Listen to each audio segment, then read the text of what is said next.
বিসমিল্লাহির রহমানির রহিম। বক্তব্যের কিছু নাই। আজকের যে আয়োজনটা ছিল সেটা হচ্ছে বাংলাদেশের স্বাধীনতার ঘোষকের পরিবারের সদস্যকে নিয়ে মন্তব্য করা হয়েছে।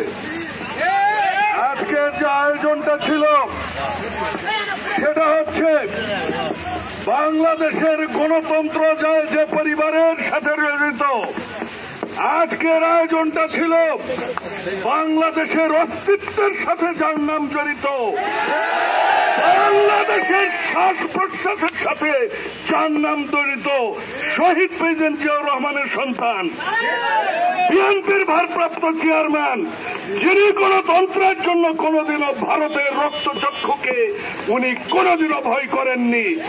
সেই নেতা, বাংলাদেশের স্পন্দন, আমাদের সকলের প্রাণের নেতা, বাংলাদেশের প্রাণ তারেক রহমানকে নিয়ে যে কটূক্তি করা হয়েছে, বাংলাদেশ জাতীয়তাবাদী দলকে নিয়ে যেসব বট বাহিনীরা প্রচারণায় নেমেছে, তাদের বিরুদ্ধে আজকে আমাদের এই প্রতিবাদ সভা।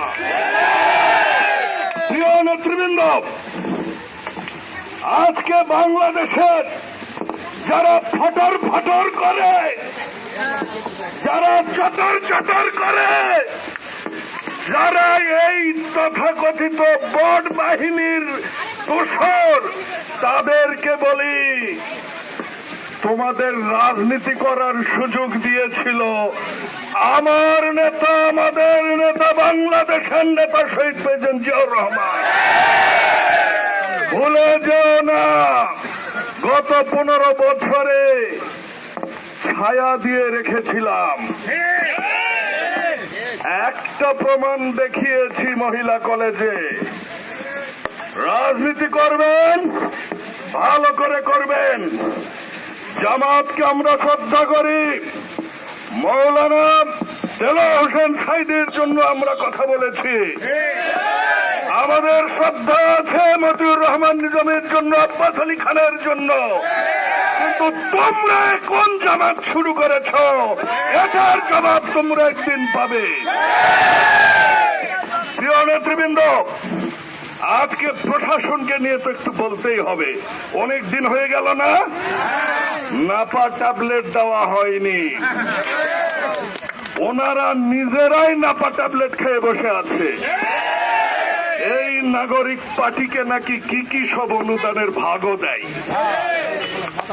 এই উপজেলায় প্রশাসন বিএনপির মতো বিভেদ সৃষ্টি করার মতো কাজে লিপ্ত। প্রশাসনকে হুঁশিয়ার করে দেই, হুদা টিপুর কমিটির মতো এত নিরপেক্ষ ফিল্ডে স্টেডিয়ামে কমিটি করার বিএনপিকে নিয়ে যেসব ওই শিক্ষা অফিসার থেকে শুরু করে যেসব অফিসার আঙ্গুলি তোলে, তাদেরকে বলি এসব বাদ দেন, না হলে শহীদ জিয়ার সৈনিকেরা একটা একটা করে হিসাব করবে। কিন্তু ওই সরকারি অফিসে বসে আপনাকে গ্রুপিং করার দায়িত্ব কেউ দেয়নি।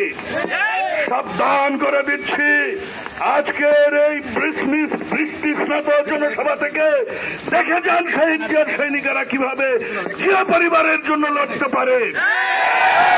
আমি ধন্যবাদ জ্ঞাপন করি প্রত্যেকটা ইউনিয়নের দূর দূরান্ত থেকে যেসব মুরব্বীরা এসেছেন, যেসব আপারা এসেছেন, যেসব ছোট ভাইরা এসেছেন।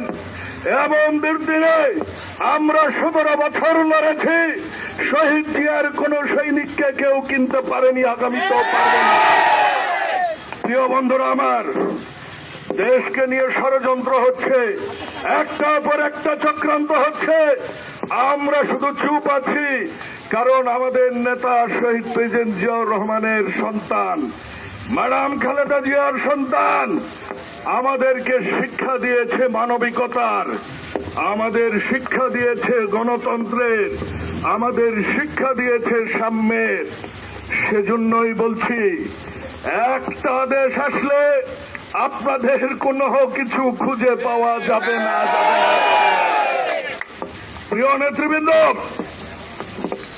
এই উপজেলার প্রত্যেকটা দিনের প্রত্যেকটা সেকেন্ডের হিসাব আমার কাছে আছে। সেজন্যই বলি, এই নাপা পার্টিকে বলি 5 তারিখে কোথায় ছিলেন? আজকে অন্যান্য পার্টিকে বলি, যখন এই শহীদ জিয়ার সৈনিকেরা বদলগাছিতে 6 তারিখ, 7 তারিখ, 8 তারিখ লাঠি নিয়ে ফজলে হুদার রাতের পর রাত এখানে ডিউটি দেয়, এই নাপা পার্টি কোথায় ছিল? জবাব চাই। প্রশাসনকে বলি, আমরা কোন রাজনৈতিক সুবিধা নেওয়ার জন্য রাজনীতি করি না, কিন্তু আপনারা যদি রাজনীতির মধ্যে বিভেদ সৃষ্টি করেন, বিভিন্ন কথা বলে বেড়ান, আপনাদেরকে উচিত শিক্ষা দিবে শহীদ জিয়ার সৈনিকরা। ধন্যবাদ জ্ঞাপন করি আমার থানা কমিটির সব সিনিয়র নেতৃবৃন্দ, টিপু ভাই সহ সবাইকে। আগামী দিনে ইনশাল্লাহ কথা হবে, দেখা হবে রাজপথে, কথা হবে মিছিলে মিছিলে। সেই দিন ইনশাল্লাহ হিসাব হবে, যেই দিন এদেশে গণতন্ত্র প্রতিষ্ঠিত হবে। এই গণতন্ত্র প্রতিষ্ঠার সংগ্রাম 17 বছর থেকে চলছে, আগামীতেও চলবে, যতদিন পর্যন্ত সাধারণ মানুষের ভোটের অধিকার প্রতিষ্ঠা না হয়। প্রিয় বন্ধুরা, সবাই ভালো থাকবেন, সুস্থ থাকবেন। আল্লাহ হাফেজ। বাংলাদেশ জিন্দাবাদ। আসসালামু আলাইকুম।